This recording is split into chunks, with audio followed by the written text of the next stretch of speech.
안녕하세요. DJ 사나입니다. 오늘의 사연 시작해 보겠습니다. 안녕하세요. 인생에 이런 일을 겪을 수가 있나 싶을 정도로 충격적인 일을 겪은 30대 여자입니다. 저의 인생은 누구보다 평온했고 평범했어요. 그런데 이 사람을 만나고 저의 인생이 특별해지게 됐습니다. 그 사람이 누구냐고요? 바로 생각도 하고 싶지 않은 전 남편인데요. 아직도 그 인간을 떠올리면 온몸에 닭살이 오소소 돋을 정도입니다. 오늘은 그 인간과 저 사이에 일어난 일들에 대해 이야기를 들려드리고 싶어 사연을 보내게 됐어요. 잘 들어주시면 감사하겠습니다. 저는 어릴 적부터 아주 조용하고 내성적인 아이였어요. 낯을 많이 가리는 성격이라 누군가에게 먼저 손을 내밀고 다가가기보다는 조용히 주변을 관찰하고 둘러보면서 세상을 배워나가는 쪽에 가까웠어요. 그래서인지 또래들보다는 저보다 나이 많은 사람들과 어울리는 걸 더 편하다고 생각했고, 친구들 사이에서는 종종 애어른 같다는 말을 듣기도 했어요. 야, 송이는 우리랑 좀 다르지 않아? 생각하는 것도 다르고 말하는 것도 다르고. 나도 송이처럼 애늙은이 같아졌으면 좋겠다. 친구한테 애늙은이가 뭐냐? 송이야, 너무 기분 나쁘게 듣지 마. 너 어른스럽다고 칭찬하는 거니까. 사실 처음에는 친구들 사이에서 애늙은이 같다, 어른스럽다는 평을 듣는 것이 싫지 않았어요. 오히려 친구들과 나는 뭔가 다르구나 하는 자부심도 살짝 있었을 정도였답니다. 하지만 시간이 지날수록 그 말이 묘하게 기분 나쁘게 들리기 시작했어요. 마냥 좋아할 만한 이야기는 아니라는 생각도 들었죠. 마음속으로는 저도 또래 친구들처럼 아무 걱정 없이 깔깔거리고 웃고 떠들 수 있는 그런 아이로 보이고 싶었어요. 부모님은 맞벌이를 하고 계셨기 때문에 저는 대부분 집에 혼자 있는 시간이 많았어요. 밖에 나가서 뛰어노는 성격도 아니었기 때문에 집에 있을 때는 주로 방에서 혼자 책을 읽거나 텔레비전을 보면서 시간을 보내곤 했습니다. 가족들이랑 삼삼오오 모여 화목한 분위기 속에서 같이 밥을 먹는 시간 따위는 제겐 그저 사치일 뿐이었어요. 엄마, 아빠, 오늘 주말인데 같이 밥 먹을 수 있어요? 아니, 엄마랑 아빠는 오늘도 출근해야 해. 부엌에 김치찌개 끓여놨으니까 알아서 챙겨 먹든지 아니면 배달시켜 먹어. 식탁 위에 돈 놔두고 갈게. 여기서 찾아오는 외로움은 분명히 존재했어요. 하지만 그 외로움을 어디서 어떻게 해소해야 하는지 알지 못했기 때문에 그냥 마음속으로 꾹 삼키면서 살아갔죠. 차라리 말로 풀어내는 성격이라면 참 좋았겠지만 투정을 부리거나 때를 쓰는 타입이 아니었기에 참는 것이 편했습니다. 대신 이런 성격 덕분에 선생님들께는 얌전한 아이라며 예쁨을 많이 받았고, 또 집중력도 남들보다 좋은 편이었기에 성적도 나름 좋았습니다. 고등학교 시절에는 그래도 얌전함과 조용함을 조금은 내려놓았던 것 같아요. 상위권 성적을 유지하면서 학교 방송반의 DJ 활동도 했고, 남는 시간에는 지역 도서관에서 봉사활동도 꾸준히 하면서 시간을 알차게 보냈어요. 송이는 정말 신기해. 어떻게 저렇게 시간을 잘 활용하지? 난 절대로 송이처럼 못 살 것 같아. 내 말이 그 말이야. 보고 있으면 아주 그냥 에너지가 펄펄 넘치는 것 같다니까.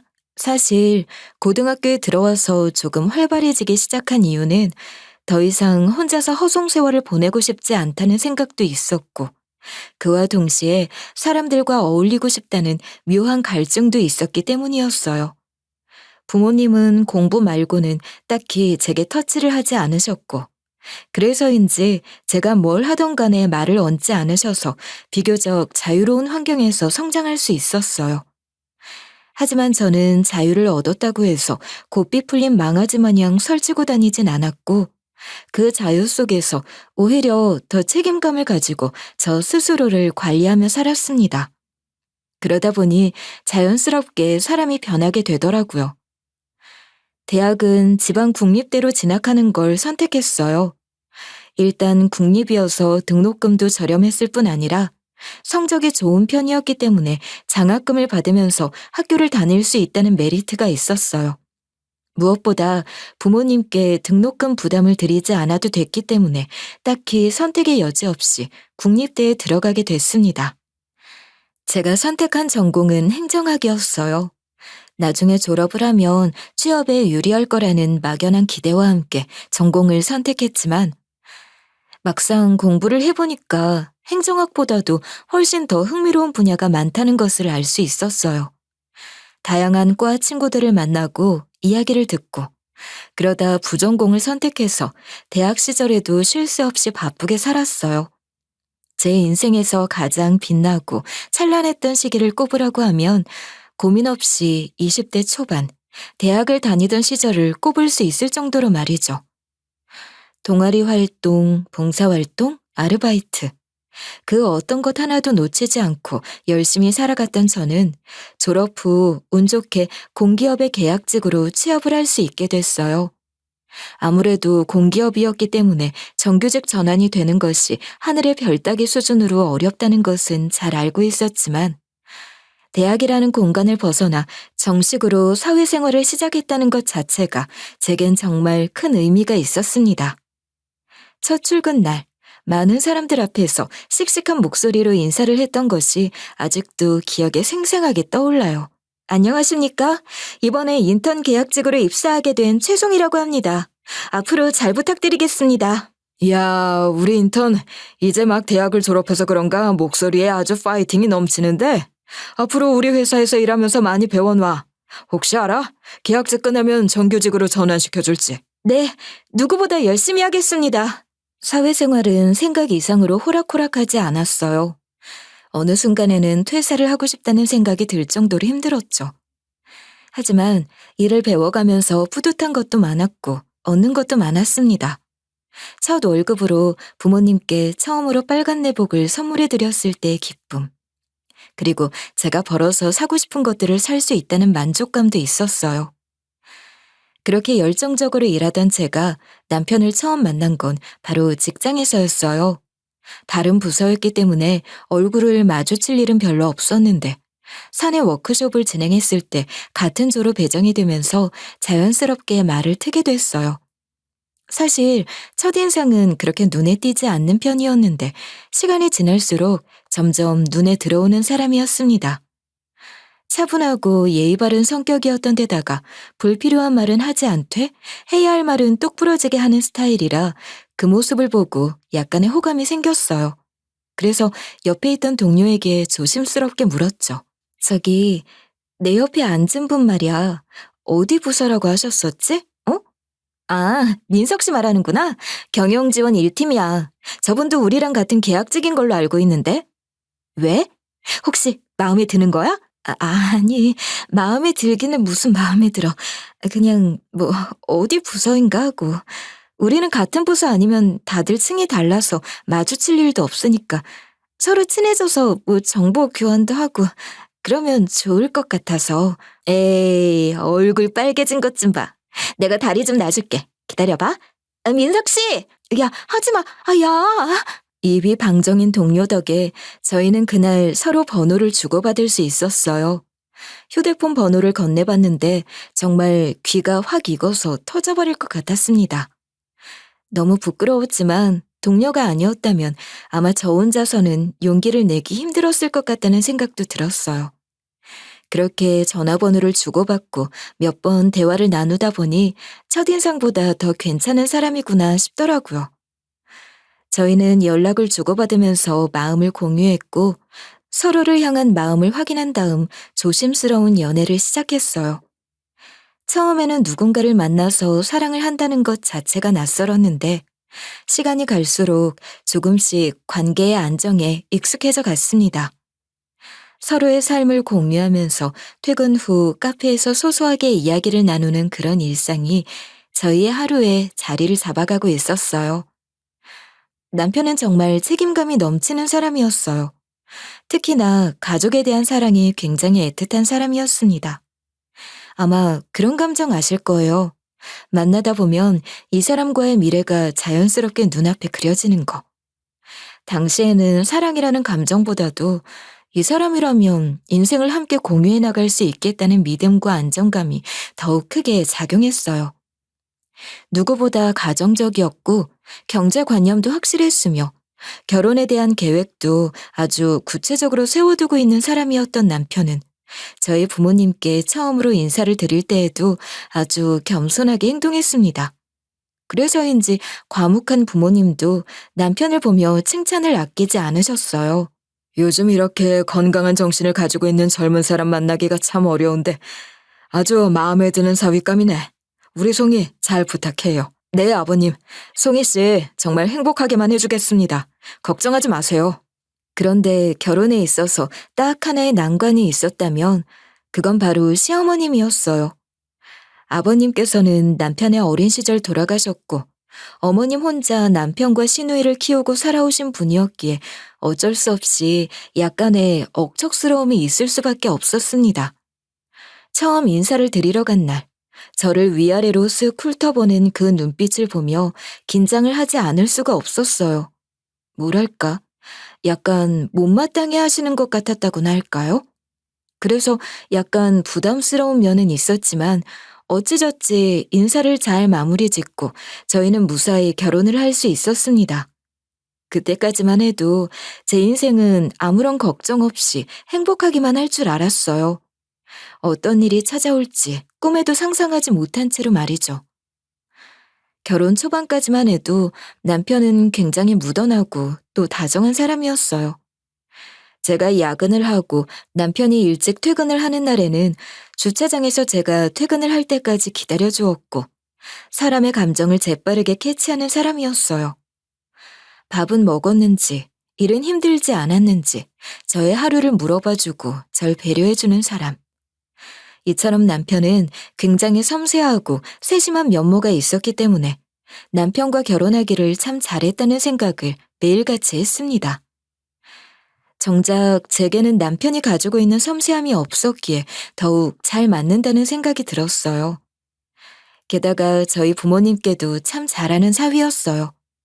명절 때마다 시댁보다 친정에 먼저 들렀고 갈 때마다 양손 가득 선물을 들고 가는 것도 기본이었어요. 게다가 부모님의 생신이나 특별한 날에는 꼭 시간을 내서 함께 챙겨주곤 했죠. 아이고, 뭘 힘들게 또 이런 걸 바리바리 싸들고 왔어. 아유, 내가 못 살아 정말. 지난번에 가져다 준 것들도 아직 다 못 먹었는데. 맛있는 건 원래 나눠 먹어야 하는 법이라고 하잖아요. 이번에 회사에서 명절 선물 세트를 좀 큰 걸 줘서 장모님이랑 장인어른 생각이 바로 나더라고요. 저희 어머니는 당뇨가 있으셔서 못 드시니까 장인어른 장모님 다 드세요. 우리 집에 사위 한 명 참 알차게 잘 들어왔다. 사위 덕에 배도 호강하고 입도 호강하겠네. 고마워. 잘 먹을게. 지나가는 사람이 보더라도 100점짜리 남편이자 사위였기에 저는 점점 더 남편을 신뢰했고 결혼을 한 것을 한 번도 후회한 적이 없었어요. 사소한 다툼을 할 때도 본인의 입장보다는 저의 입장을 먼저 배려하고 생각해주기도 했던 남편이었기에 이 사람이라면 앞으로 평생을 믿고 살아도 되겠다고 생각했어요. 결혼 생활 초반에는 그렇게 행복하게 신혼을 보낼 수 있었습니다. 하지만 결혼 2년 차에 접어들었을 무렵쯤부터 남편의 태도에서 조금씩 미묘한 변화가 느껴지기 시작했어요. 저는 계약직에서 정규직 사원으로 회사를 다니고 있었고 남편은 조금 더 규모가 있는 회사로 이직을 했는데 그 회사에서 승진을 하게 되면서 회식을 나가는 날이 늘어났고 주말에도 회사 사람들을 만난다며 혹은 출근을 해야 한다며 집을 비우는 날이 잦아졌어요. 오늘도 회사 나가는 거야? 그 회사도 진짜 너무한다.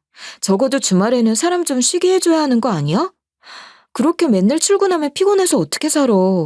승진을 했으니까 뭐 어쩔 수 없는 거지.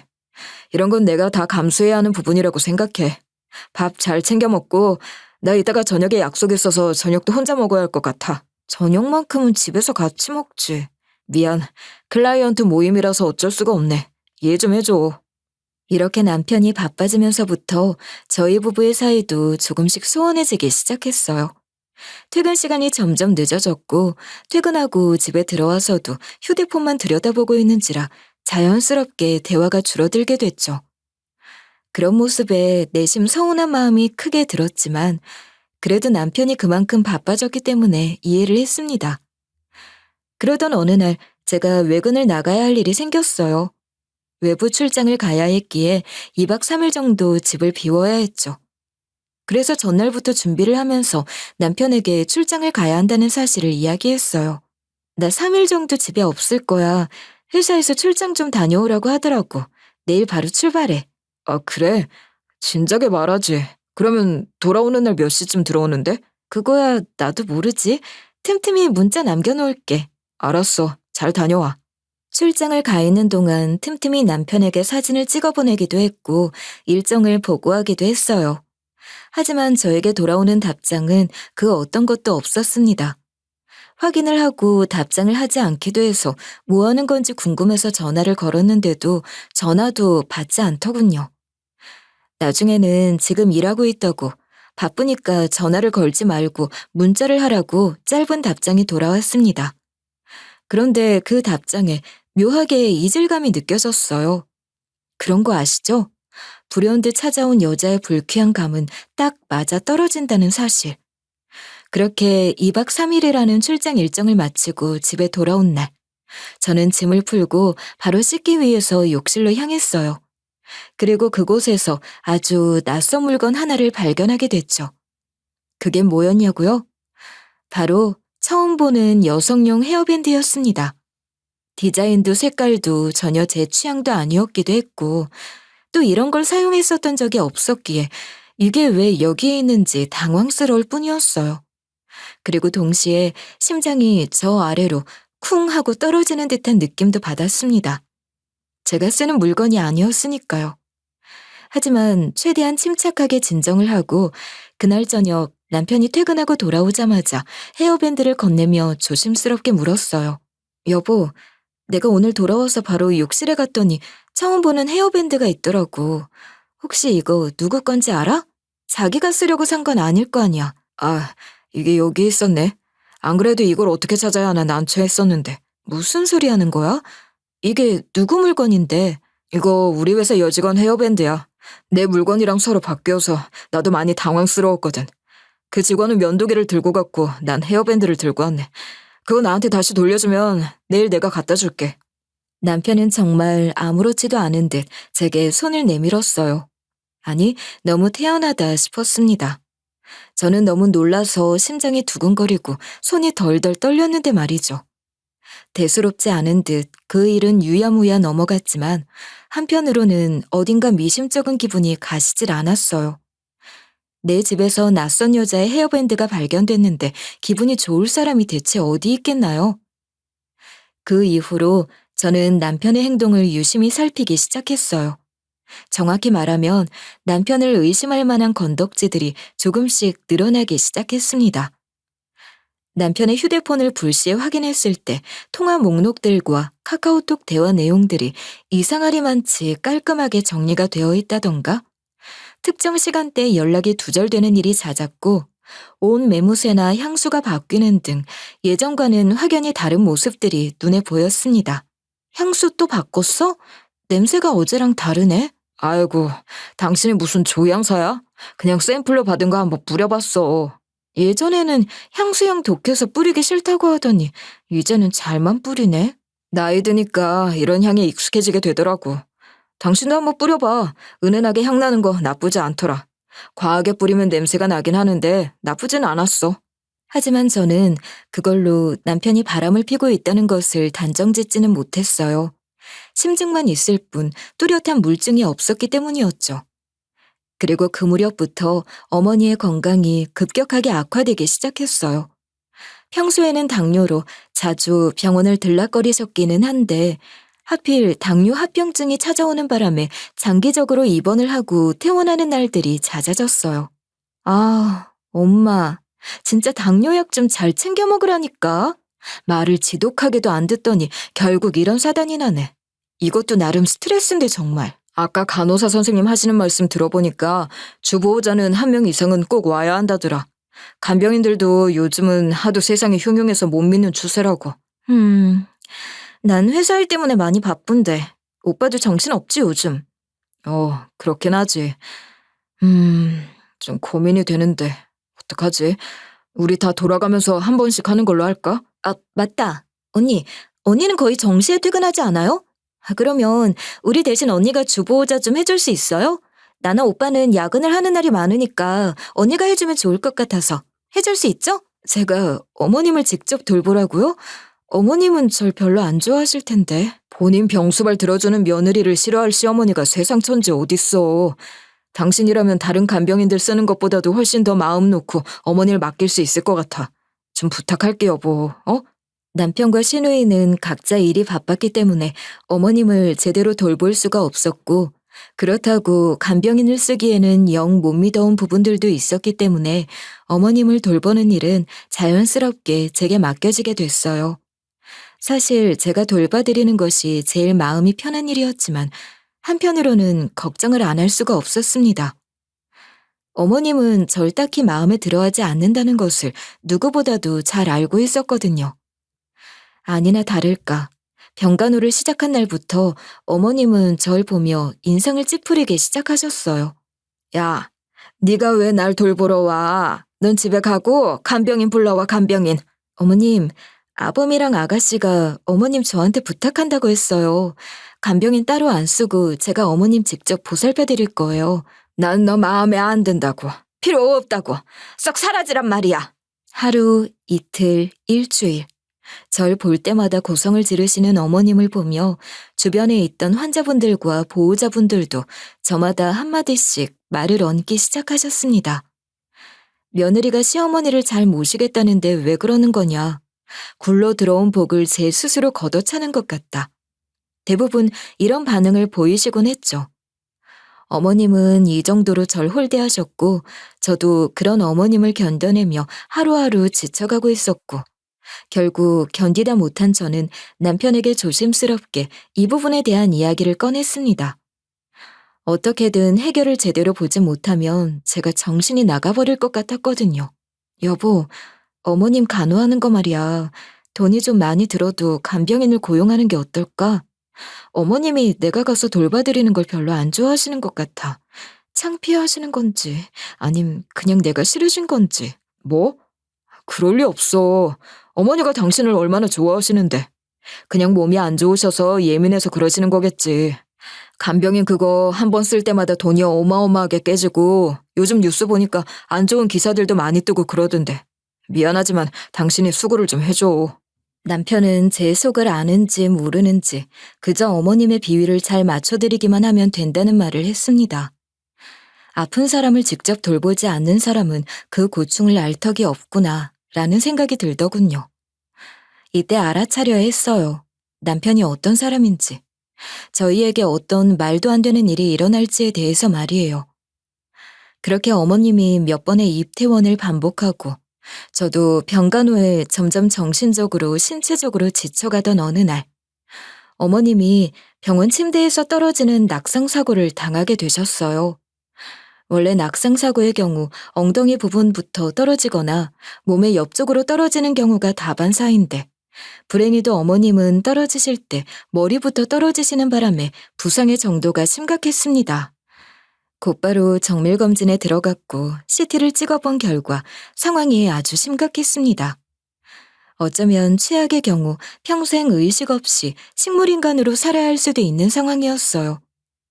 여기 보시면 신상도 다 손상이 되어 있고 머리 쪽으로 이상 소견도 보이고 있습니다. 우선 기다려 봐야겠지만 지금 상황으로 보면 식물인간이 되실 가능성이 매우 높습니다. 선생님, 기적이 일어날 확률은 몇 퍼센트 정도 되는 건가요? 저희 어머님 정말 못 깨어나시는 거예요?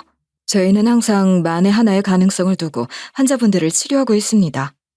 대충 1, 2% 정도의 가능성은 희박하게 남아있으니 우선은 중환자실에서 차도를 한번 기대해 봅시다. 청천벽력 같은 소식에 하늘이 까매지는 기분이 들었어요.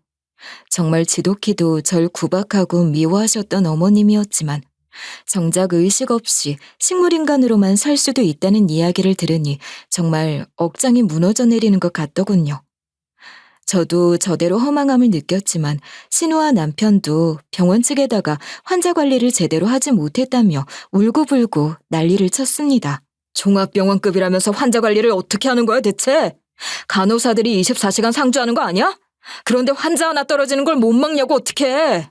우리 엄마 불쌍해서 어떡해. 평생 우리 남매 키우면서 호강도 제대로 못 시켜드렸는데 이대로 식물인간으로 살다가 돌아가시면 어떡하냐고. 우리 엄마 돌아가시면 이 병원 고소할 거야?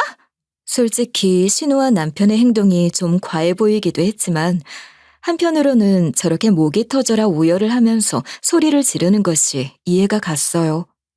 만약 내 부모가 이런 일을 당했다면 나는 과연 무너지지 않고 버틸 수 있었을까? 이 생각을 하는 것만으로도 가슴이 갈기갈기 찢어지는 느낌이 들었어요. 남편과 신우는 당장 회사를 그만둘 여력이 없었기 때문에 늘 그랬던 것처럼 제가 어머님을 돌보게 됐어요. 마침 회사에도 퇴사를 신청해둔 상태였기에 시간적으로도 어느 정도 여유가 있었습니다. 그러다 보니 자연스럽게 병원에 머무는 시간이 늘어나게 됐어요. 그렇게 오열을 하고 소리를 지르던 남편과 신우는 며칠 동안은 거의 매일 찾아왔지만 시간이 지나면서 점점 찾아오는 횟수가 줄어들게 됐고 결국엔 2주에 한두 번 얼굴만 비추는 정도로 병원에 찾아왔어요.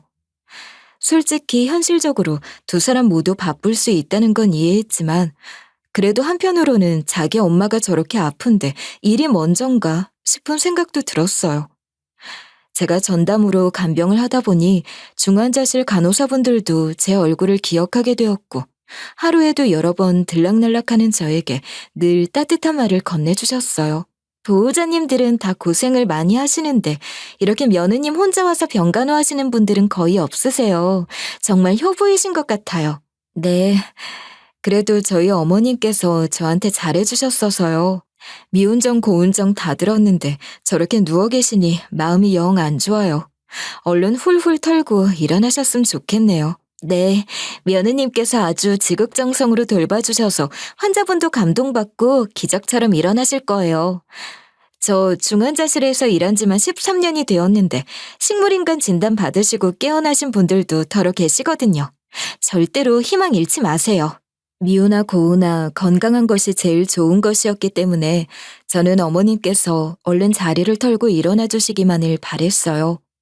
저한테 욕지거리를 하셔도 좋고 손을 올리셔도 좋고 이유 없는 구박을 하셔도 좋으니 제발 정신만 차려주시기를 빌고 또 빌었죠. 하지만 이런 제 마음을 아는지 모르는지 어머님은 건강에 전혀 차도가 없었고 저는 매일 아침마다 면회를 가서 어머님의 손을 꼭 잡고 귓가에 속삭였어요. 어머님, 얼른 일어나셔야죠. 아범이랑 아가씨, 그리고 제가 이렇게 애타게 기다리고 있잖아요. 어머님께서 깨어나시기만 한다면 전 더 바랄 게 없을 것 같아요. 저의 간절함이 부디 하늘에 닿기를 바랬습니다. 시간이 지날수록 남편과 신우는 본인들 살아가는 것이 바빠 저와 어머님을 전혀 신경 쓰지 않았어요.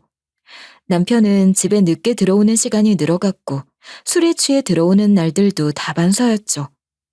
그래서 한날은 너무 화가 나서 새벽 3시에 들어온 남편을 붙잡고 소리를 질렀습니다. 당신 정말 해도 해도 너무한 거 아니야?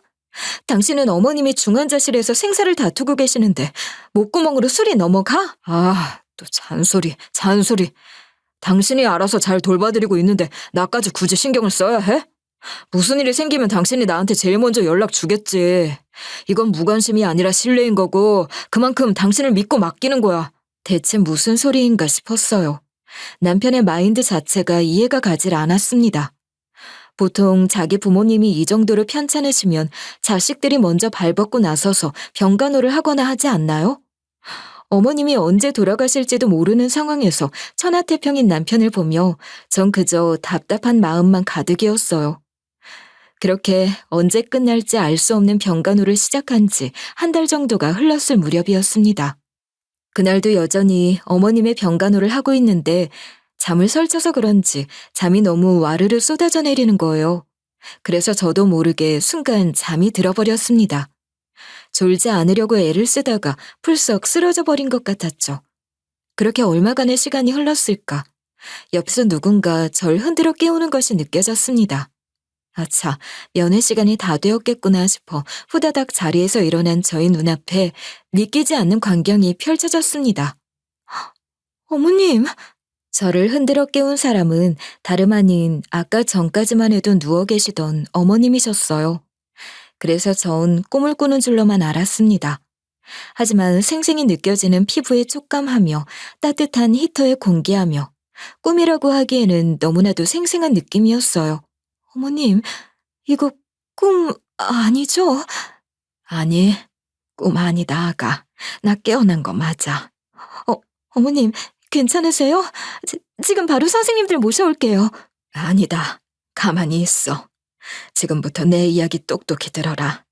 내가 깨어났다고 그 누구에게도 알리지 말고 지금 바로 네 차에 시동부터 걸어서 여기 내가 적어준 장소로 가거라. 지금 당장.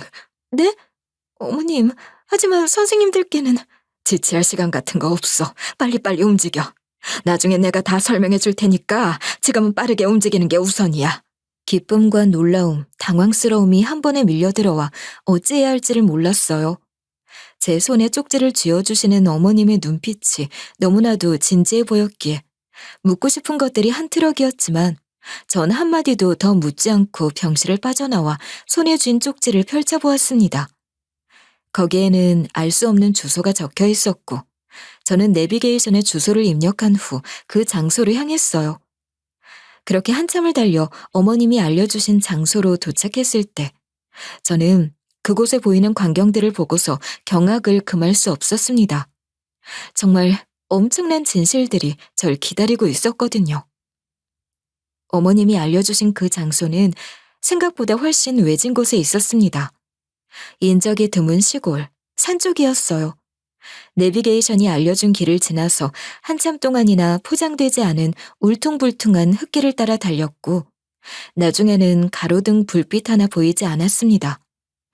조만간 귀신이 뛰어나올 것 같은 흉흉한 느낌이 들어서 무섭기까지 하더라고요. 대체 여기는 뭐 하는 곳이야? 곧 야생동물 같은 거라도 튀어나올 것 같은데 여기는 대체 뭐하러 가보라고 하신 거지? 민가조차 없는 이곳에 어머님이 대체 왜 오라고 하신 건지 너무나도 궁금했습니다. 그리고 어떤 것들이 저를 기다리고 있을지에 대해 두근거리고 무섭기도 했어요. 어지간하면 이런 곳으로 오라는 이야기를 하지는 않으니까 말이죠.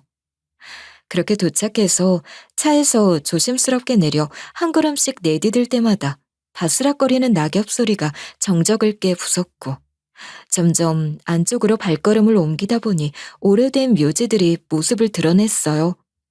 묘지에는 이름들이 쭉 적혀 있는 걸로 봐서 아무래도 공동묘지로 쓰이고 있는 선상 같다는 생각이 들었습니다. 관리가 오래되지 않은 건지 풀이 아주 무성히 자라 있었죠. 비석들은 다들 이끼가 끼어 있어서 몇 개는 형태조차도 알아보기 힘들었습니다. 그런데 그 묘들 사이에 익숙한 이름이 적혀 있는 비석 2개가 눈에 들어왔어요. 하나는 어머님의 이름으로 되어 있는 묘였고 나머지 하나는 제 이름으로 되어 있는 묘였습니다. 그 묘는 비석만 세워진 채 마치 주인을 기다리고 있는 것 같아 보였어요. 이게 무슨 말도 안 되는... 난 아직 살아있는데 내 이름으로 된 비석이 왜 있는 거야? 어머님 이름도 있고... 저는 아직 살아있고 어머님도 아직 살아계신데 대체 어느 누가 이런 비석을 세워놓은 건지 상식적으로 이해할 수가 없었어요. 그리고 어머님께서 주신 쪽지 아래에는 이런 글도 적혀 있었습니다. 집으로 가보면 그 인간들이 무슨 계획을 세우고 있는지 확인할 수 있을 거야. 내 방 화장대 3번째 서랍을 열어봐. 어머님께서 말씀하시는 그 인간들이 누구인지 그때는 알지 못했어요. 이미 현장을 확인했을 때부터 머릿속은 터져나갈 것 같이 복잡했지만 일단 무덤 앞에서 사진을 여러 장 찍었습니다. 사진도 찍어놓고 혹시 몰라 영상까지 촬영해 두었죠. 그렇게 정신없이 촬영을 한 후 전 곧장 어머님 댁으로 향했어요. 운전대를 잡고 있는 손에는 땀이 흘러 축축하게 젖어갔고 머릿속은 온갖 생각으로 복잡해졌어요. 이때까지만 해도 대체 무슨 일이 일어나고 있는 것인지에 대해 전혀 인지를 하지 못했습니다. 그리고 어머님 댁에 도착한 저는 조심스럽게 안으로 들어갔어요. 어머님께서 한 달 넘는 기간 동안 집을 비워두셨기에 사람의 온기라고는 찾아볼 수도 없었을 뿐 아니라 묘한 서늘함마저 감돌았어요. 조심스럽게 안으로 들어가 어머님께서 알려주신 화장대에 세 번째 서랍을 열어보았어요. 서랍장 안에는 삐뚤빼뚤한 글씨로 쓰여져 있는 유언장이 하나 있었습니다. 그런데 내용이 정말이지 터무니없었어요. 이게 뭐야? 나 김말수는 세상을 떠나면 며느리에게는 재산을 단 한 푼도 증여하지 않으며 큰아들에게 90%, 딸에게 10%의 재산을 증여하겠다고? 말도 안 되는 내용이었습니다. 유산을 분배하는 비율 자체가 잘못됐다는 생각이 들었죠. 아무리 남편이 장남이라고 한들 유산을 이렇게 나눠주는 것 자체가 말이 안 된다고 생각했어요. 그런데 한 번 보고 두 번 보고 아무리 둘러봐도 뭔가 이상하다는 생각을 지울 수가 없었습니다. 여태 제가 봐온 어머님의 필치와는 정말 많이 달랐거든요. 아니, 비슷한 듯 보였지만 자세히 들여다보면 어머님의 글씨가 아니었습니다. 어머님의 필체를 따라한 것 같은, 오히려 제 눈에는 정말 익숙한 글씨체가 아닐 수 없었어요. 그 글씨체가 누구의 글씨체였는지 궁금하시죠? 바로 남편의 필체였어요. 저는 남편과 부부였기 때문에 자세히 들여다보지 않아도 한눈에 알아볼 수 있었습니다. 아무래도 이렇게 허위 유언장을 작성해서 어머님이 돌아가시게 되면 변호사에게 공증으로 제출할 생각이었던 것 같아요. 그리고 어머님께서 가지고 계신 유산을 본인 혼자 독식할 심산이었겠죠. 그리고 유언장 옆에는 낡은 휴대폰 하나가 놓여 있었는데 쪽지에는 그 휴대폰 속 사진첩을 확인해 보라는 내용이 적혀 있었습니다. 그래서 저는 그 말대로 휴대폰을 열어 사진첩을 확인했는데 그 안에는 믿을 수 없는 사진들과 영상들이 한가득 들어 있었어요. 세상에, 이게 다 뭐야? 이 여잔 대체 누구지? 남편과 낯선 여자가 딱 달라붙어서 다정하게 찍은 사진들. 남편은 저 말고 다른 사람을 만나고 있는 것 같아 보였어요. 즉, 내연녀가 있었고 내연녀와 함께 어머님을 해하고 유산을 혼자 독식하려는 속셈을 가지고 있는 걸로 보였습니다. 신우에게는 들키지 않을 정도로만 유산을 나눠주고 어머님의 필체를 기억해서 허위로 유언장을 작성해 놓은 걸로 추측했어요. 그런데 더 웃긴 게 뭐였는 줄 아세요? 그 휴대폰의 주인이 바로 내연녀였다는 사실이었어요. 그 안에는 사진첩 말고도 녹음 파일들도 존재했습니다. 저는 조심스럽게 하나하나 녹음 파일을 모두 들어보았어요. 와, 그런데 듣자마자 기가 썩어버리는 줄 알았습니다.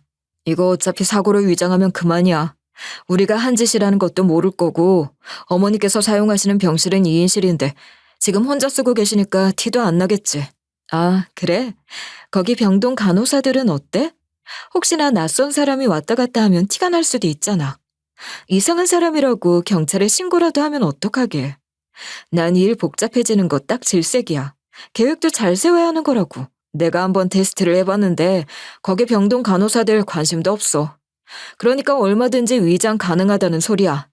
걱정하지 마. 어차피 우리 계획은 뭐 하나 틀어짐 없이 아주 완벽하게 구현될 거니까. 그래도 만에 하나 대비해서 장치를 준비하는 게 낫지 않겠어? 나중 가서 일 꼬이는 것보다는 훨씬 나을 것 같은데, 자기. 아유, 우리 자기는 정말 겁도 많다니까. 걱정하지 마. 만약에 무슨 일이 생긴다고 하더라도 우리 자기한테는 절대로 피해 안 가게 내가 온몸으로 막아줄게. 어머니 유산이 내 손에 들어오기만 하면 바로 이혼하고 자기랑 외국으로 나가서 살 거야. 동생이랑도 연을 완전히 끊어버리고. 정말이지? 약속했다? 통화 내용을 들은 저는 온몸에 소름이 쫙 끼치는 듯한 느낌을 받았어요. 팔을 만져보니 온 팔에 닭살이 돋아있더군요. 되도 않는 행복 회로를 돌려대는 남편의 목소리를 들으며 속 깊은 곳에서부터 욕지기가 올라오는 것 같은 느낌을 받았어요.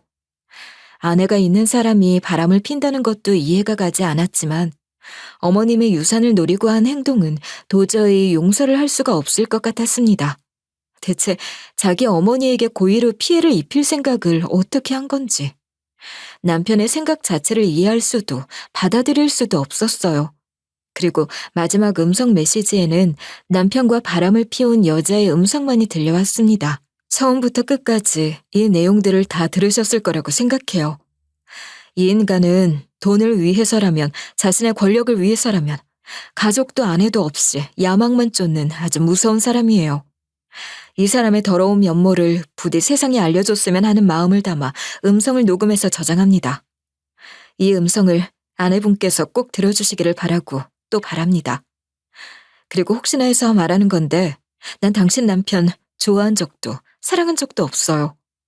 오직 복수 하나만 생각하고 도움드리는 거니 오해하지 말아주세요. 겉으로는 남편의 내연녀 같아 보이던 그녀는 사실 저와 어머님의 조력자였어요. 겉으로 연인인 척 연기를 하면서 속으로는 모든 증거를 수집하고 있었던 거였죠. 남편이 좋아서 바람을 핀 것이 아니었고 작당 모의를 하면서 증거를 만들어내고 행동에 복선을 남겨놓고 어떻게 보면 머리를 쓴 거라고도 할 수 있었어요. 저는 모든 것들을 확인하고서 온몸이 부들부들 떨려오는 것을 여실히 느꼈습니다. 어떻게 사람의 탈을 쓰고 이런 일들을 아무렇지 않게 공모할 수 있는 건가 싶었어요. 무엇보다 더 충격적이었던 건 어머님이 돌아가시고 나면 다음 타겟은 저였다는 사실이었습니다. 저의 비서까지도 마련이 되어 있었으니까요. 이 일을 지금에서라도 알게 되어 참 다행이라는 생각이 들었어요. 한참 동안 망설이고 있던 저는 전화기를 들어 어머님께 전화를 걸었습니다. 어머님, 저 어머님 댁에서 모든 것들을 다 확인했어요. 조작된 유서도 확인했고 전화기에 담겨있는 사진하며 음성 메시지까지 전부 다 확인했어요. 이제 어떻게 하면 될까요? 말씀만 해주세요. 제가 어머님을 위해서 할 수 있는 일이라면 뭐든지 가리지 않고 할 테니까. 그래, 모두 봤구나. 아가, 정말 내 옆에서 날 도와줄 수 있겠니? 걔를 막을 수 있는 건 우리뿐이야. 어떻게 해서든 처벌받을 수 있도록 만들어야 해. 당연하죠, 어머님. 뭐든 시켜만 주세요. 해낼 테니까. 남편이 저희 두 사람에게 피해를 입히려고 작당을 했던 만큼 이제는 저와 어머님도 마냥 가만히 있지만은 않기로 했어요. 그래서 제대로 복수의 날을 갈았습니다. 이 지독한 굴레들이 끊어질 수 있도록 말이죠. 모든 자료를 가지고 다시 병원으로 향한 저는 어머님과 손을 꼭 맞잡고 많은 대화를 나누었어요. 그리고 한참의 대화를 나눈 끝에 남편의 인생을 저 아래 빛도 보이지 않을 정도로 깊은 구렁텅이로 떨어뜨려 버리기로 결심했죠. 어머님의 낙상 사고가 우연히 일어난 사고가 아닌 남편이 계획적으로 꾸민 범죄였다는 것부터 시작해서 요 휴대폰 안에 들어있는 모든 것까지 경찰에 제출하기로 마음을 먹었습니다. 어머님은 회복을 마친 후 남편에게도 신우에게도 알리지 않은 채로 조용히 퇴원을 하셨어요. 아직까지 거동은 불편하셨기에 저는 어머님을 업어 차로 모셨고 그 길로 곧장 경찰서를 찾아갔습니다. 그리고 내연녀가 제공해준 사진과 영상, 남편이 위조해놓은 유언장과 묘지 사진, 녹음 파일 등 저희가 가지고 있는 모든 증거를 한치의 망설임도 없이 제출했어요. 일반 가정불화 같은 경우에는 개인끼리 해결을 보시는 게 가장 빠릅니다. 가족끼리 이렇게 고소를 하고 싸움을 하시면 소송 비용도 더 들고 나중에는 더 안 좋은 결과가 초래될 수도 있어요. 단순 가정불화로 찾아온 거 아니에요. 한번 천천히 읽어보시고 이 안에 들어있는 음성 파일도 전부 다 들어주세요. 사진들도 있고요. 필적 감정도 한번 해보시는 게 좋을 것 같아요. 수상한 게 한두 가지가 아니거든요. 저희의 이야기를 들으신 경찰관님은 굉장히 당혹스러운 표정을 지으셨어요. 아무래도 겉으로 보기에는 솔직히 별일 아닌 것 같아 보이기는 했습니다. 하지만 모든 것은 판도라의 상자를 열어봐야 아는 법. 모든 것들을 들은 경찰관님의 표정은 아까와는 완전히 달라져 있었어요. 표정이 너무나 딱딱하게 굳어 있었죠. 우선 유언장의 내용을 조작한 것도 문제가 될 수 있지만 살아있는 자의 비석을 세운 걸로 봐서는 뒤에서 안 좋은 일을 모의했을 가능성도 배제할 수 없다고 판단하여 남편에 대한 수사를 시작하겠다고 하셨어요. 며칠 후 남편은 회사 근처에서 경찰에 의해 체포되었어요. 그리고 사안의 중대성과 도주 우려를 이유로 바로 구속영장을 청구했고 법원은 이를 받아들였습니다. 남편은 수갑이 채워진 채로 경찰차에 연행되었고 저는 그 모습을 멀리서 지켜봤어요. 남편이 잡혀 들어가면 속이 시원할 줄 알았는데 이상하게 마음 한구석이 찝찝하더라고요. 수사를 진행하는 과정에서 남편의 옆에 있었던 내연녀는 모든 사실을 실토했습니다. 유언장 위조한 거 맞아요. 이걸 변호사님에게 가져다 드리면 저절로 자신의 통장에 유산이 꽂힐 거라고 당당하게 이야기했고요. 어머님의 낙상사고도 이 인간이 꾸민 거 맞습니다. 돈이라면 뭐든 할 인간이라고 생각은 했지만 자기 엄마 목숨 가지고도 장난을 할 수 있는 사람인지는 정말 상상도 못했어요. 내연녀의 고백으로 인해 남편의 죄는 조금 더 확실히 밝혀질 수 있었고 재판이 시작됐을 무렵쯤에는 이전부터 저질렀던 악행들까지도 모두 수면 위로 드러나게 됐어요. 재판을 받는 내내 남편은 본인이 꽃뱀에 물려서 정신이 잠깐 나갔었던 거라며 말도 안 되는 변명을 늘어놓기 시작했습니다. 판사님, 전 정말 억울합니다. 어떻게 보면 저도 피해자예요. 네? 그냥 꽃뱀 짓에 당한 거라고요. 어머니 유산만 받아오면 된다고. 그럼 된다고 해서 그랬던 건데 그게 선처 사유가 된다고 생각하나요? 이유야 어찌됐던 간에 결국 본인 어머니에게 위해를 가하려던 것은 부정할 수 없는 사실 아닙니까? 그게 그러니까.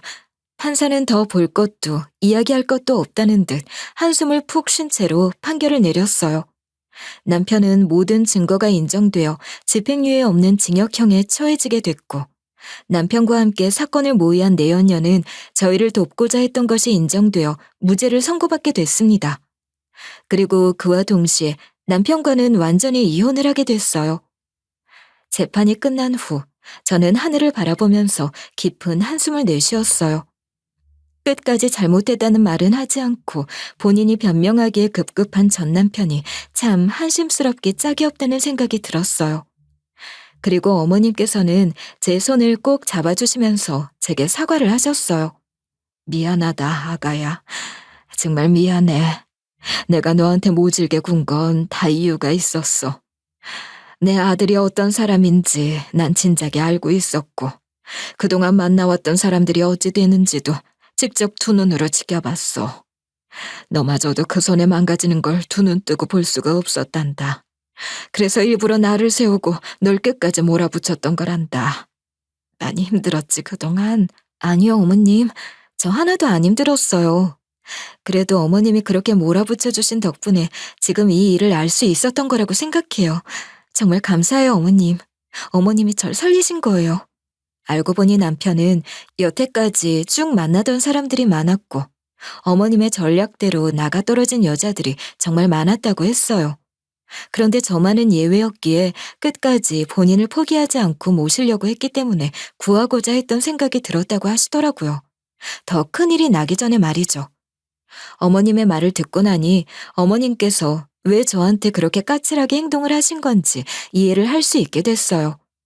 그렇게 악몽으로 이어질 수 있었던 고리들은 모두 끊어지게 됐지만 모든 것이 끝났다고 해서 제가 곧바로 일상을 회복할 수 있었던 것은 아니었어요.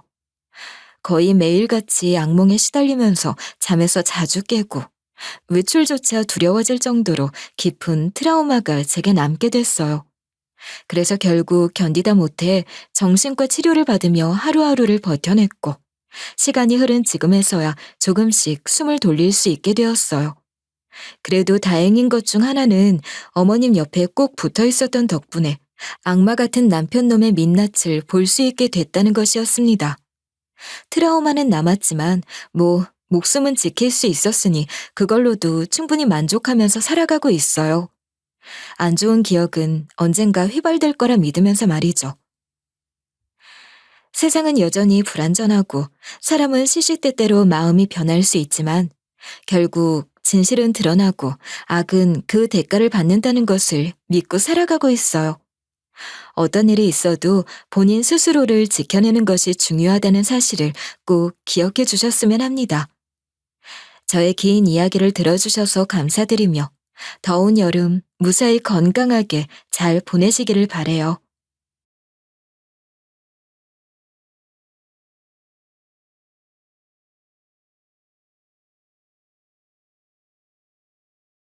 안녕하세요.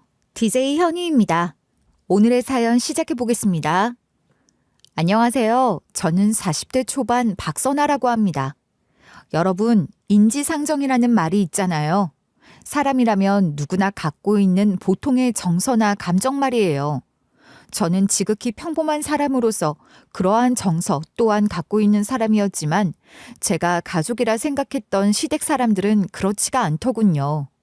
다양한 배경과 문화에 따라 다름이 있겠으나 보편적인 감정이라 생각했기에 거기서부터 충격을 받았지만 제가 정말 놀라야 할 일은 따로 있었습니다.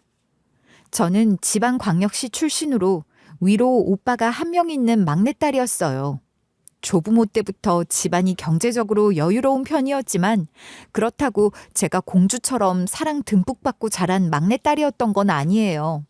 저희 집은 아주 보수적인 집안으로 모든 것이 할아버지 위주로 돌아가는 집안이었거든요. 할아버지 할머니뿐만이 아니라 저희 부모님의 가치관도 그분들 못지않게 가부장적이었는데요. 그러니 모든 관심과 투자는 오빠에게만 집중되어 있었고 저는 어릴 때부터 식구들 모두의 관심 밖에 있는 아이였던 것 같아요. 오빠와 저는 한부모에게 난 자식이라기엔 너무나 다른 취급을 받으며 자랐죠. 오빠는 우리 집안의 종자이자 뿌리라 부르며 귀히 여기셨고 저는 남의 집 귀신 될 딸년이라 부르며 아무짝에도 쓸모없다는 소리를 당연하다는 듯이 하셨어요. 시집 가면 그만이라니 제가 자라던 시절만 해도 전혀 그렇지 않았거든요. 아마 제 또래 중에 저처럼 찬밥 취급을 받으며 자란 딸들은 많지 않을 겁니다. 자식이 많은 것도 아니고 딸이라고는 저 하나였는데도 말이에요. 그러다 보니 풍요로운 집안에서 자랐지만 그 혜택은 오빠만의 전유물이었고 저는 아주 아니 어쩌면 평범한 것보다 조금 못하게 누리며 자랐다고 해야 할 거예요. 치킨을 먹을 때도 오빠는 항상 닭다리를 2개나 다 독식하는 게 당연했고 어쩌다 제가 닭다리에 손이라도 댔다간 가차없이 손등 한 대를 맞고 그 닭다리는 내어놓아야 했죠. 어린 시절 서러웠던 기억이라는 게 왜곡되기도 하고 그러는 것이겠지만 저는 분명 오빠와는 다른 자식으로 자랐어요. 명절이면 그 차이는 더욱 확연해지곤 했습니다. 아이고 우리 손주 이리 와서 할미 옆에 앉아 있어. 추운데 밖에 그러고 있지 말고. 응? 할머니, 나도 추운데 나도 방에 들어가 있어도 돼요? 너는 여자애잖아. 부엌에서 너희 엄마 도와야지.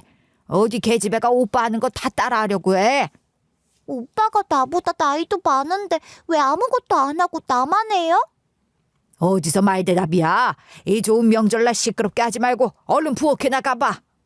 때로는 너무 억울하고 약이 올라서 눈물이 뚝뚝 떨어졌던 적도 있었는데 그럼 또 재수없게 명절날 딸년이 요상스럽게 운다고 한 소리 들을 게 무서워서 차오르는 눈물을 꾹꾹 참고 삼켰던 기억도 생생해요. 저는 그렇게 부엌에서 엄마를 도와 어릴 때부터 칼도 잡고 불 앞에 서기도 했어요. 그렇게 음식 장만을 하다가 할머니와 오빠에게 맛보라고 갖다 주면 오빤 그런 저를 보며 이것 좀 더 가져와라, 그것도 좀 가져와라 하며 도련님 행세를 하는 바람에 더 서럽기도 했던 것 같아요. 그러나 한 해, 2해 그런 일들이 계속해서 반복되니 언젠가부터는 그런 일들에 익숙해져 갔어요. 저라는 존재는 언제나 뒷전이라는 사실에 말입니다. 그런 어린 시절을 보내며 저 자신이 아니라 남의 집 며느리 될 여자아이로 길러졌고 시집가서 시모 구박 안 받으려면 지금부터 배워야 한다는 말 또한 당연하게 들었던 것 같아요.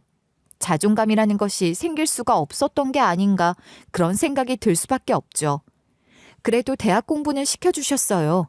물론 그 또한 웬만한 조건 갖춰서 얼른 시집이나 보내버리기 위해 그러셨던 거겠지만요. 가능하다면 대학 재학 중에라도 임자만 나선다면 빨리 치워버리는 게 남는 장사라고 생각하셨을 거예요. 딸 자식을 대학까지 보내놨더니 연애도 못하고 그래서 시집은 언제 가려고 그래? 엄마, 내가 몇 살인데 내 친구들도 아직 아무도 결혼 생각 같은 건 안 해요. 친구들 얘기는 왜 해? 걔네들이랑 너랑 같아? 잔소리 말고 그렇게 빈둥대느니 가서 심부름이라도 좀 해. 알았어요. 이번엔 또 어디로 다녀오면 되는 거예요? 부모님이 후원하는 단체에 도시락이나 급식 행사를 자주 하셨는데 엄마가 자주 거래하는 식당이 있었거든요. 반찬 가게도 겸하는 한식 뷔페 식당으로 규모는 아담해도 맛도 가격도 괜찮다며 엄마가 아주 만족해하는 곳이었어요. 엄마는 저를 자주 그 식당에 보내셨는데 그 집에 저보다 5살 많은 아들이 있다며 어렴풋이 혼담까지는 아니고 결혼 정년기 아들이니 어쩌고 하는 말씀도 하셨지만 정작 저는 그 아들 얼굴도 한 번 본 적이 없었답니다. 그리고 그때 저는 고작 대학 졸업반이었어요. 부모님이 뭐라고 하시든 결혼 같은 건 생각도 해본 적이 없었던 거죠. 그저 그 식당 사장님, 그러니까 엄마가 저와 엮어보려고 하는 사람의 어머니와는 안면을 트고 지내긴 했어요. 엄마가 심부름을 정말 자주 보내셨거든요. 그 여사장님은 저를 참 좋게 보고 좋은 말씀을 많이 해주셨어요. 아유, 어쩜 요즘 이렇게 참한 아가씨가 어디 있어. 나도 아들 하나, 딸 하나가 있지만 우리 딸은 엄마 심부름은커녕 코빼기 보기도 힘들어요. 네, 제 친구들도 다 그래요. 제가 워낙 집에 있는 편이라 그런 것뿐이에요. 편들어 줄 것도 없어요. 아가씨가 착해서 그렇게 봐주는 거지. 우리 딸은 철없고 게으르고 아유, 내가 아주 속상하는 걸 말로 다 할 수가 없다니까. 저희 엄마도 저 마음에 안 들어 하시는 걸 여보. 부모님들은 다 그러신가 봐요. 아니, 사모님이 뭐 때문에 뭐라고 하실까? 내가 보기엔 착하고 부지런하고 입댈 데가 없는 참한 딸인데 말이야. 제가 예의상 그 여사장님 딸 편을 들듯이 말하긴 했지만 솔직히 제 생각에도 그리 좋은 딸이라는 생각은 안 들었어요. 하나뿐인 딸이라는데 어떻게 엄마가 하시는 식당 일을 그렇게 전혀 돕지 않는지 말이에요. 딸이 저보다 2살 위라고 들었는데 그럼 대학도 졸업했을 나이잖아요. 그런데도 여전히 친구들이랑 놀러 다니는 게 더 중요하고 식당이 바쁠 때 일손 한 번 보태는 걸 못 봤으니 좀 그렇긴 했죠. 제가 그렇게 자주 드나드는데 한 번도 못 봤거든요. 그러다 드디어 그 아들은 한 번 마주치게 됐지 뭐예요. 선아 학생, 여기가 우리 아들, 우리 집 장남이야. 처음 보지? 아, 네. 안녕하세요. 처음 뵙겠습니다. 안녕하세요. 오늘 식당에 무거운 것들이 들어오는 날이라고 해서 도와드리러 왔어요. 원래는 더 자주 왔었는데 요즘 회사 일이 많아서. 그런 말 마. 네가 이렇게 나와서 저걸 다 날라주니 내가 한시름 덜었지 뭐야. 선아 학생, 우리 아들이랑 인사하고 지내요. 나이만 많았지 쑥맥이야. 괜히 그런 말씀을 덧붙이시는 바람에 분위기가 더 어색해지긴 했지만 그래도 첫인상이 나쁘지 않았던 걸로 기억해요. 아니, 좋았습니다. 짧은 인사만 꾸벅 주고받았을 뿐이지만 체격도 듬직하고 인상도 좋아 보였거든요. 그렇게 한번 인사를 나누게 된 이후로 여사장님은 틈만 나면 아들 얘기를 제게 하셨죠. 우리 아들이 말이야. 내 아들이라서 하는 말이 아니라 성격도 무던하고 성실하고 그만하면 생긴 것도 꽤 괜찮은 것 같은데 선아 학생이 보기엔 어땠어? 안 그래? 네? 아, 네. 잠깐 뵀지만 좋은 인상이셨어요. 그렇지? 그런데 왜 제대로 된 연애를 못하는지 알다가도 모를 일이라니까.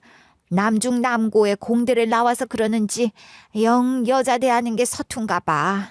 어찌 보면 그게 장점인데 우리 아들 진가를 알아주는 사람 어디 없나?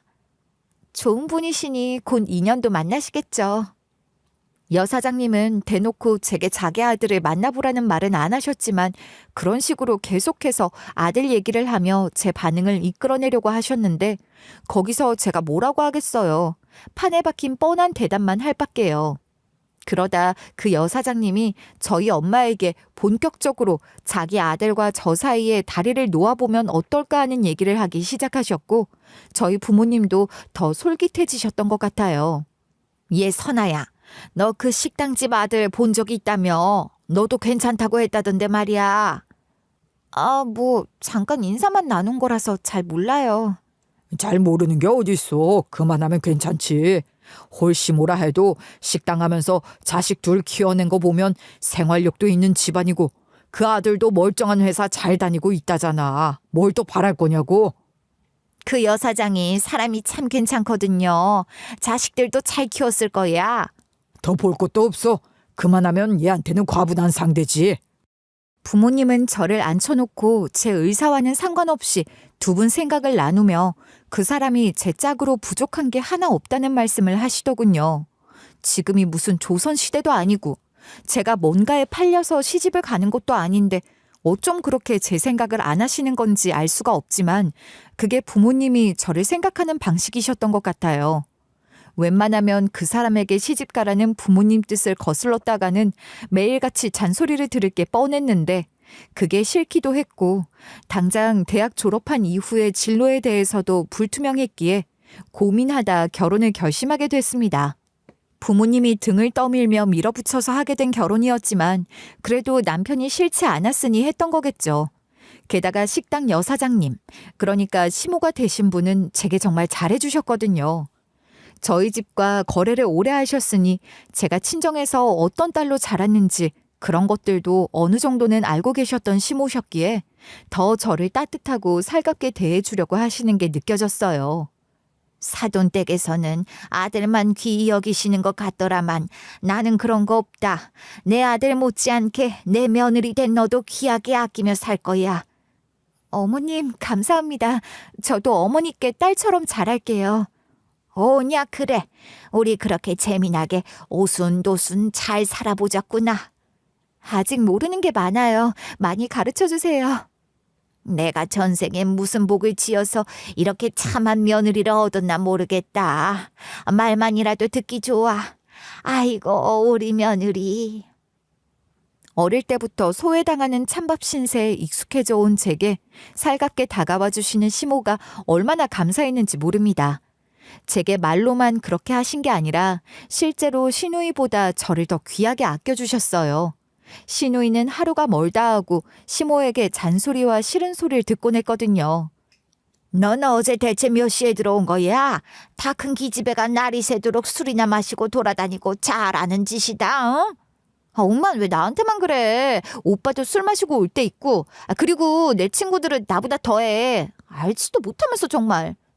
오빠랑 너랑 같아? 오빤 회식이지. 그것도 일이야. 그리고 네 친구들은 나는 모르겠고 네 올케 좀 봐라. 저보다 나이도 어린데 시집 와서 얼마나 야무지게 잘하고 사냐. 네 올케 보면서 뭐 느끼는 것도 없어? 왜 없어? 난 절대로 일찍 결혼 안 할 건데 최대한 늦게 갈 거야. 너 데려가겠다는 집이 있겠어? 한 살이라도 어릴 때 가야지. 네 올케 밥만 되어도 내가 안 이러겠다. 보고 좀 배워. 때로 너무 노골적으로 대놓고 시누이 앞에서 저를 추켜 세우시는 바람에 난감하고 민망할 때도 있었지만 그래도 내심 기분이 좋았던 건 맞아요. 저를 그렇게 인정해 주시는데 싫을 수가 있나요? 친정에서는 한 번도 받아보지 못한 사랑과 인정을 시모에게 받을 수 있게 됐다는 생각에 감격스럽기까지 했습니다.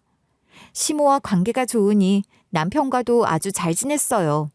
자기 엄마에게 잘해줘서 고맙다고 남편도 늘 제게 그런 말을 해줬으니까요.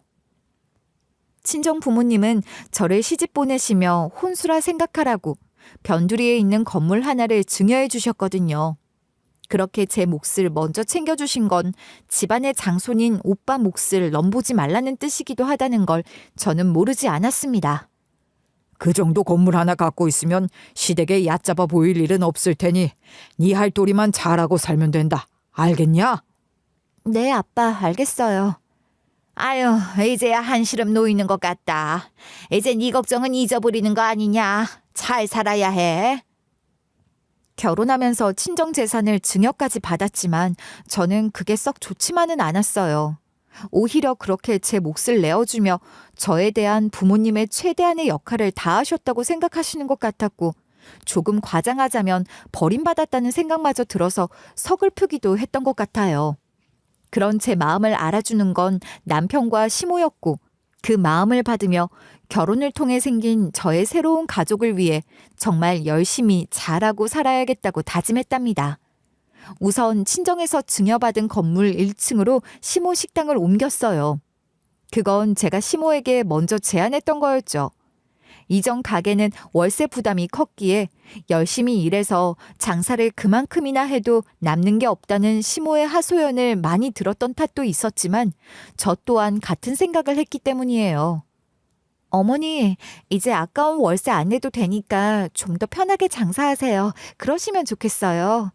세상에, 정말이냐? 가게 자리만 내어준다면 정말 신나게 장사할 것 같아.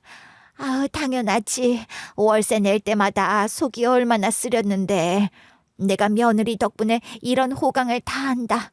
고맙다, 아가야. 아니에요. 그런 말씀 마세요. 저도 이제 한 가족인걸요. 그렇다 마다. 우리는 가족이잖니. 그렇지? 시모는 정말 좋아하시면서 한껏 들뜬 모습이셨는데 그런 모습을 보며 참 뿌듯했던 것 같아요. 그렇게 결정하길 참 잘했다고. 또 제가 먼저 시모에게 그렇게 말씀드리길 잘했다고 생각했죠. 그렇게 제 건물 1층에 시모 가게가 들어오게 됐고 제 생각 같아선 시누이가 시모를 도와 식당을 꾸리면 좋을 텐데 싶더라고요. 아니 뭐 그렇게까진 아니어도 일손을 좀 보태기라도 하면 얼마나 좋을까요?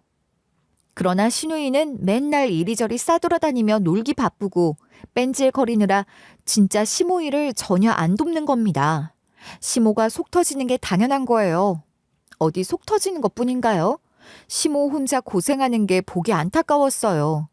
혼자 몸으로 고생해서 이만큼이나 다 키워놨는데 자식이 되어서 그런 어머니를 이해하고 돕는 게 당연하다는 생각은 저만 했었나 봅니다. 남편은 어차피 따로 다니는 회사가 있고 어쩌겠어요. 저라도 나서야죠. 어머니, 제가 할 줄 아는 건 별로 없지만 그래도 바쁘실 때 나와서 일손 보탤게요. 네가 어떻게 그런 생각을 다 했어? 내가 정말 복이 많은 사람이다. 인건비가 제일 아까운 거라고 어릴 때부터 할머니한테 듣고 자랐거든요. 어머니 혼자 고생하시는데 제가 도울 수 있는 건 돕고 싶어요. 세상에 착하기도 해라. 넌 어쩜 이렇게 마음 씀씀이가 예쁘냐? 네 시누이가 네 밥만 해도 좋을 텐데. 아휴, 저건 언제나 철이 들련지.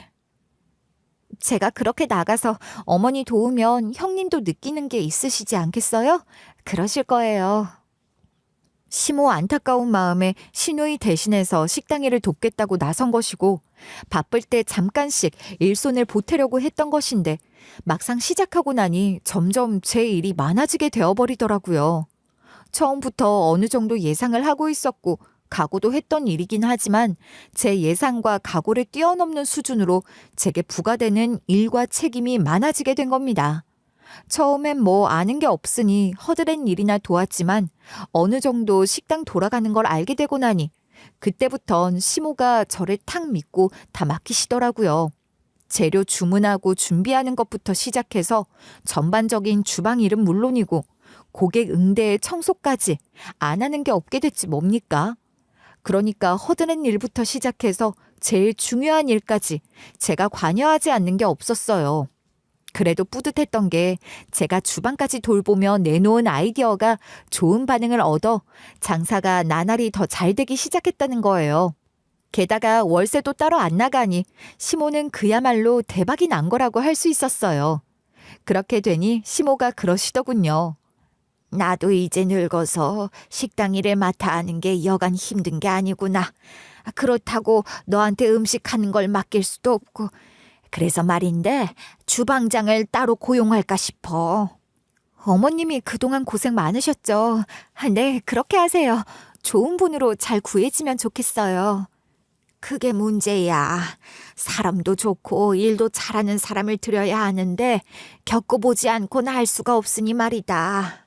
그렇게 시모가 한참을 고심해서 들인 주방장은 어린 딸 하나를 키우고 있는 싱글 대디로 참 열심히 사는 분 같았어요.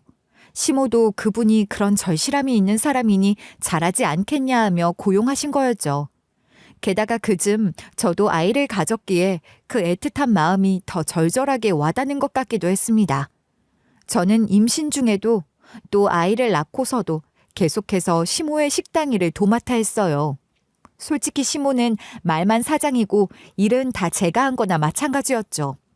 처음엔 우리 며느리, 착하고 예쁜 며느리 하면서 모든 것에 고맙다고 하던 시모도 차츰 저의 그런 역할을 당연시하는 듯 하더군요. 사실 일이 힘든 것보다 그런 상황들 때문에 더 속상하고 힘들었던 것 같아요. 몇 번쯤은 그런 제 마음을 남편에게 슬쩍 내비치기도 했었죠. 여보, 요즘 어머니 무척 바쁘시더라. 어제도 가게에 1시간도 안 계셨어. 나 혼자 감당하고 결정해야 하는 게 많아져서 부담스럽기도 하고. 엄마가 당신을 그만큼 믿는다는 거 아니야? 맡길만 하니까 맡기시는 거겠지. 그건 그런데 나도 좀 벅차서 그래. 아가씨 요즘 어디 나가는데 없으시지 않나? 당신이 아가씨한테 얘기 좀 해봐. 어? 나더러 뭘 어쩌라는 거야. 내가 엄마 식당이래 뭐 아는 게 있기래. 그렇다고 걔가 내 말을 잘 듣는 애이길 해. 나한테 그러지 말고 당신이 엄마한테 얘기해. 그게 더 낫지. 아유, 그럴 거면 내가 이런 말을 왜 꺼냈겠니? 속에서 그런 말이 차올랐지만 어쩌겠어요. 남편은 늘 그렇게 방관만 하는 회피형의 사람인 것을요. 시모 식당에서 일하랴 육아하랴 제 몸이 나만하질 않게 힘이 드는데 놀고 먹는 시누이를 빤히 보면서도 남편도 시모도 누구 하나 뭐라고 하는 사람이 없었어요. 하다못해 하소연이라도 좀 하고 싶어 말을 꺼내려고 하면 남편은 귀신같이 빠져나가곤 했죠. 제 노고를 알아주는 건 남편도 시모도 아닌 주방장님 뿐이었습니다. 같이 일하면서 제일 가까이에서 저를 지켜보는 분이니 제가 얼마나 고생하고 노력하고 있는지 다 아시는 거예요. 오늘도 수고 많으셨어요. 오늘따라 일이 더 많았네요. 얼른 들어가서 쉬세요. 주방장님도 고생하셨어요. 점심도 제때 못 드시고 아직 정리할 게 더 남으신 거예요? 제가 뭘 좀 도와드릴 건... 아이고 아닙니다. 제가 쉬엄쉬엄 하면 되는 것들이에요. 걱정 마시고 얼른 들어가세요. 여사장님도 며느님 고생하는 거 알아주실 날이 있겠죠. 주방장님 응원을 받으니 힘이 좀 나는 것 같네요. 감사해요. 주방장님도 얼른 마무리하고 쉬세요. 그리고 얼마 지나지 않아서 정말 신기하게도 주방장님 얘기처럼 시모가 저의 그런 서운하고 힘든 마음을 알아주는 말씀을 하시는 거예요. 처음엔 주방장님이 저 대신 시모에게 무슨 얘기라도 해주신 건 아닌지 그런 생각까지 했다니까요. 며느리 네가 요즘 혼자서 고생이 많지? 네가 워낙 알아서 잘해주니 내가 안심하고 맡기고 있는 거 아니겠냐? 내가 널 그렇게 믿는 거야. 네, 어머니 마음 알죠. 그래서 말인데 어차피 식당은 네가 다 관리하는 거나 마찬가지니까 오늘부터 네가 사장하고 가게 명의도 다 네 것으로 바꾸고 아예 네가 맡아서 네 식당으로 꾸려보면 어떻겠니? 네? 어머니 말도 안 돼요. 제가 뭘 한다고 그렇게 하겠어요. 그럴 순 없죠. 저 자신 없어요, 어머니. 사장이라뇨. 어머님이 계속 봐주셔야 해요. 저 못해요, 정말. 생각지도 못한 제안에 저는 깜짝 놀라서 손사래를 치며 절대 그럴 수 없다고 펄쩍 뛰었습니다. 정말 말도 안 되는 말씀이셨으니까요. 제가 식당 일 전반을 관리하고 있다곤 해도 정작 중요한 일들은 다 시모가 알아서 하고 계셨는데 난데없이 제게 가게를 맡아보라 하시니 놀랄 수밖에 없었어요. 제가 절대 안 된다고 했는데도 시모 또한 결심을 단단히 하신 것 같더라고요. 내가 그렇게라도 해야 마음이 편할 것 같아서 그래. 정 그러면 가게 명이라도 네 것으로 바꾸자꾸나. 응? 어차피 이 건물도 네 건물이잖아. 아니, 갑자기 왜... 어머니, 저 정말 괜찮아요. 안 그러셔도 돼요. 식당 어머니 없으면 안 돌아가는 거 어머님도 아시잖아요. 그래. 그러니까 앞으로도 내가 하던 일들은 쭉 맡아서 살펴줄 거야. 그거랑 별개로 식당을 네 이름으로 하자는 거다. 내 마음의 표현이니 받아주렴. 시모가 하도 간곡하게 말씀하셔서 할 수 없이 식당을 제 명의로 바꾸긴 했는데 여전히 불편하고 부담스럽기만 했던 것 같아요. 그래도 걱정과 달리 시모는 전과 똑같이 식당 운영의 중요한 부분은 담당해 주셨죠. 그러니 저 또한 명의만 바뀌었을 뿐 크게 달라지는 것 없는 일상을 보내고 있었습니다. 그러던 어느 날 주방장님에게 일이 생긴 거예요. 엄밀히 말하자면 주방장님이 아니라 주방장님 딸에게 문제가 생긴 거였어요. 사장님, 제 딸이 희귀 난치병 판정을 받고 곧 수술을 받아야 한답니다. 수술비가 한두 푼도 아니고 막막하기만 해서요. 염치 없지만 갑을 형식으로 좀 도와주시면 앞으로 월급 받는 대로 갚아 나가겠습니다. 아니, 주방장 말처럼 이건 너무 염치가 없는 부탁 아니에요? 주방장이 언제까지 우리 식당에서 일할 줄 알고 그 큰 돈을 덜컥 해줬는데 나 몰라라 하고 하루아침에 그만둔다고 할 수 있는 거 아니냐고. 그럴 일 없습니다. 그럴 리가요. 제 딸 목숨 살려주신 은혜는 안 잊겠습니다. 믿어주십시오. 담보가 있는 것도 아니고 내가 뭘 믿고 그렇게 넙죽넙죽 고개 잘 숙이는 사람이니 다른 데 가서 알아봐. 난 못 도와주니까. 어쩜 그렇게 매몰차게 단칼에 거절을 하는지 시모한테선 찬바람이 쌩쌩 불었어요. 아무리 그래도 함께한 세월도 있고 주방장이 얼마나 성실한 사람인지 시모도 잘 알 텐데 주방장의 그런 사정들이 시모에게는 씨알도 안 먹히는 겁니다. 시모가 그러는데도 주방장은 계속해서 시모에게 조아리며 간청을 했어요. 그런 사람에게 시모는 저렇게까지 해야 하나 싶을 정도로 면박을 주며 끝까지 외면하더군요. 옆에서 지켜보는 제가 다 민망할 정도였어요. 그래서 생각다 못해 제가 나서기로 한 겁니다. 주방장님, 이거 따님 수술비로 쓰세요. 우리 식당에서 주방장님 안 계시면 안 되는 거 아시죠? 사모님, 어떻게 저를... 아유, 제가 정말 염치 없지만 제 딸 생각하면 이 돈 안 받을 수가 없네요. 정말 고맙습니다. 그럼요. 자식 일에 뭘 따지겠어요. 주방장님 좋은 분, 좋은 아빠시라는 거 제가 잘 알아요. 수술 잘 될 테니 걱정 마세요. 그리고 이건 가게랑 상관없이 제가 만든 돈이니까 어머님은 모르세요. 천천히 갚으셔도 괜찮아요.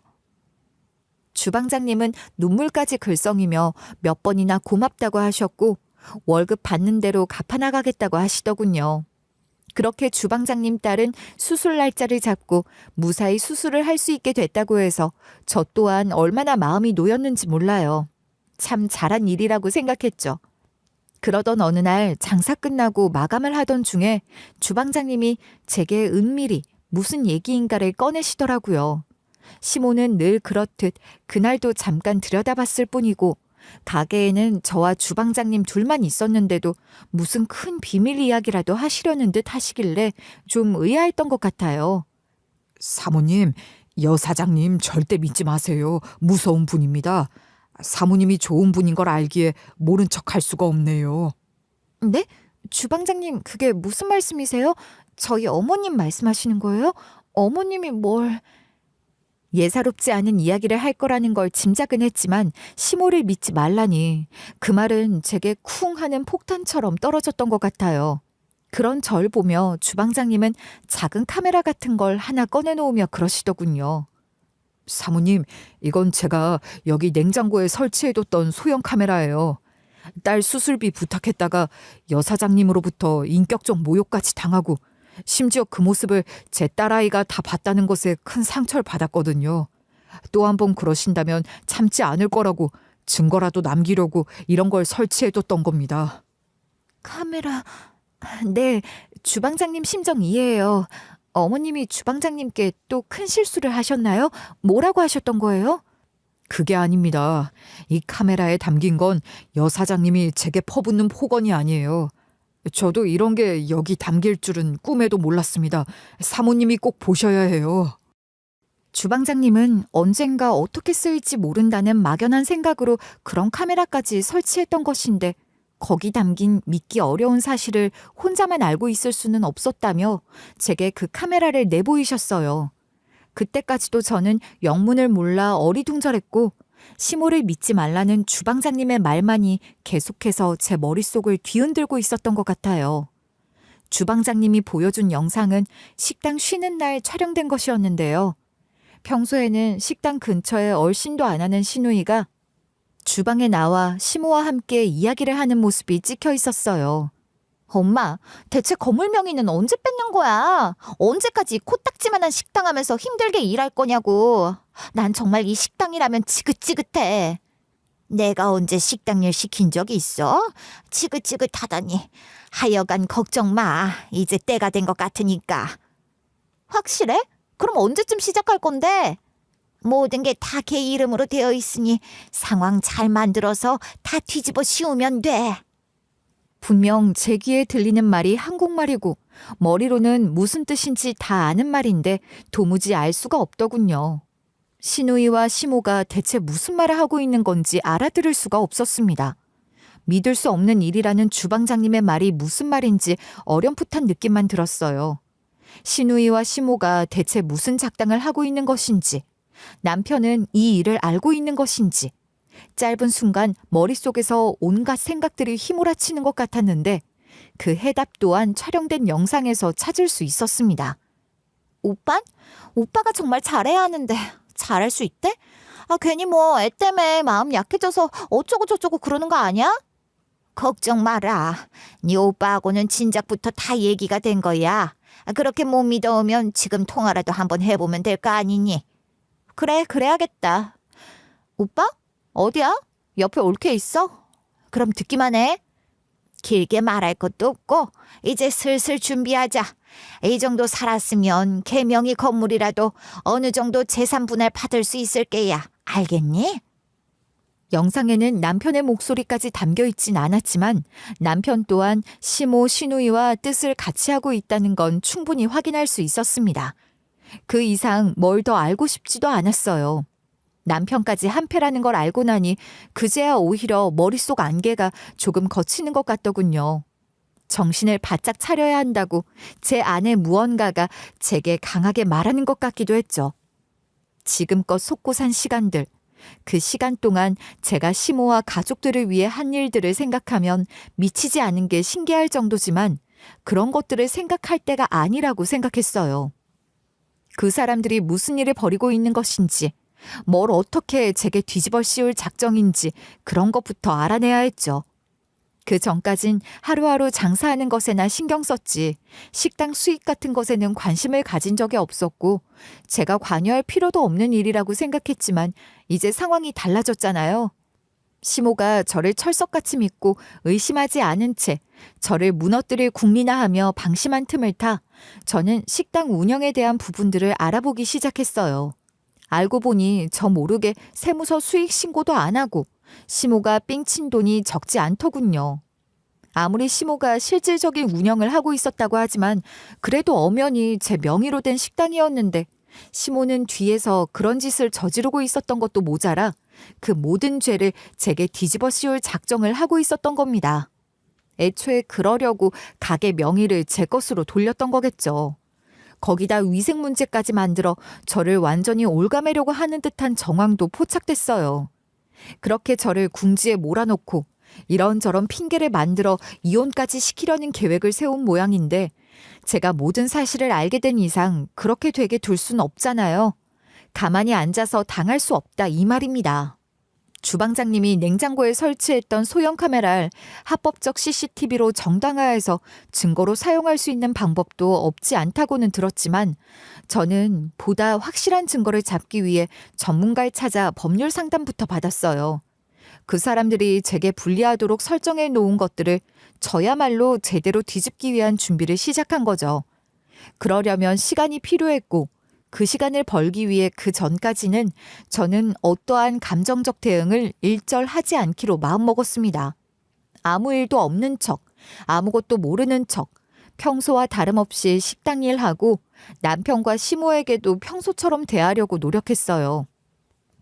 순간순간 욱하는 감정이 치고 올라오는 순간들이 많고도 많았지만 나중을 위해 어떻게든 참으려고 했던 거예요.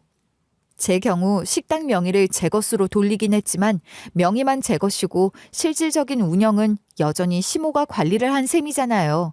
가장 중요한 수익에 관련해선 제가 거의 아무것도 아는 게 없을 정도로 말입니다. 즉 실질적인 운영자는 제가 아니고 시모이며 명의 신탁 형태로 제게 명의만 옮겨져 있었던 것을 증명하고 그것을 해지하는 요청을 해야 했어요. 그러기 위해선 실소유자를 증명하는 소명 자료들을 제출하면 된다고 하더라고요. 변호사 도움을 받아 필요한 것들을 차곡차곡 준비했고 어느 정도 서류가 갖춰졌다고 판단했을 때 법무사를 통해 제 명의의 위임 계약 해지, 운영 위탁 철회에 대한 통보서를 작성한 후 시모에게 내용 증명을 발송했어요. 그리고 운영자 변경 신청도 같이 했고 말이에요. 전 그런 법적인 절차나 규정에 대해서 그리 밝은 사람이 아니고 사실 아직도 뭐가 뭔지 잘 모르겠다 싶은 것들이 많지만 전문가들의 도움을 받아서 잘 해낼 수 있었던 것 같아요. 제가 어떤 성향의 사람인지 잘 알고 있는 시모, 시누이 남편이었으니 그 사람들도 내용 증명을 받아들고 어지간히 놀랐을 겁니다. 제가 그런 반격을 준비하고 있었을 거라는 걸 조금도 짐작조차 하지 못했을 테니까요. 당신 이게 다 무슨 일이야? 내용 증명이라니 엄마한테 그런 걸 보냈어? 정말이야? 대체 왜 그러는 거야? 뭐가 문제가 있으면 대화로 해결을 해야지. 가족끼리 이게 다 뭐냐고. 대화로 해결할 수 있는 문제였다면 내가 이렇게까지 했겠어? 당신도 잘 알잖아. 내가 알긴 뭘 안다고 그래. 오늘 엄마한테 그 얘기 듣고 얼마나 놀랐는데. 엄마도 지금 너무 당황해서 어떻게 해야 좋을지 모르겠다고 하시더라. 당신이 뭔가 단단히 오해를 한 모양인데 대화로 해결하자. 내 얘기 좀 들어달라고 할 땐 강 건너 불구경하듯 하더니 이제 큰일 났다 싶은 모양이지? 그런데 어쩌나? 난 더 이상 대화로 뭔가를 해결할 생각이 없는데? 여보, 그러지 말고 나랑 얘기 좀 해. 당신이 뭘 어떻게 생각하든 내가 다 설명할게. 그럴 수 있어. 남편은 전에 없이 적극적인 태도로 제가 묻지도 않은 온갖 변명을 늘어놓으려고 했지만 전 이미 제가 알아야 할 모든 것을 알고 있었기에 그런 얄팍한 수작에 넘어갈 리가 없었죠. 남편이 뭐라고 하건 말건 시모가 놀라서 쓰러졌거나 말거나 간에 저는 묵묵히 제가 준비한 다음 과정들을 실행에 옮겼습니다. 시모가 저지른 일들 가운데는 형사 고소까지 가능한 항목들도 물론 있었어요. 식당에서 발생하는 현금 수익을 빼돌리고 시누이 명의 통장을 이용해 따로 챙겨 은닉한 수익에 대한 증거를 다 확보한 상태였으니 그에 대한 세금을 회피한 탈세가 적용되는 거죠. 계좌, 현금 흐름, 포스 기록 등 여러 증거들이 그런 범죄 행위를 입증하고 있었어요. 그뿐인가요? 명의자인 제 권한을 무시하고 식당 운영에서 발생한 수익 중 정당히 귀속되어야 할 몫을 받지 못한 것에 대한 부당이득 반환 민사소송 청구도 시작했습니다. 악의적으로 위법 사실을 제게 전가하려고 했던 것에 대한 명예훼손과 정신적 피해 보상도 포함한 손해배상 청구 소송으로 진행한 거예요. 시모는 처음엔 남편을 통해 어떻게든 저를 잘 구슬려 대충 넘어갈 수 있을 거라고 안일하게 생각했던 것 같더라고요. 그러다 형사에 민사까지 소송이 줄줄이 들어가니 그땐 시모가 제게 난리를 치더군요. 보자 하니까 소송? 고소? 너 이게 지금 뭐 하는 짓이야? 네가 정녕 내 집안을 말아먹으려고 작정을 한 거 아니야? 말씀은 똑바로 하셔야죠. 제 인생 말아먹으려고 작정을 한 건 어머님 아니셨나요? 뭐야? 너 이제 보니 아주 대바라진 아이구나. 내가 이런 걸 모르고 천상 여자 착한 며느리 봤다고 그랬었네. 아이고 내 팔자야. 어수룩하니 대충 부려먹다가 온갖 것들 다 뒤집어 씌워 쫓아내고 재산만 가로챌 작정이었는데 뜻대로 안 돼서 그러시나 본데 그건 어머님이 억울할 일이 아니죠. 이 정도로 하는 걸 오히려 고맙다고 해야 하셔야 된다고요. 아세요?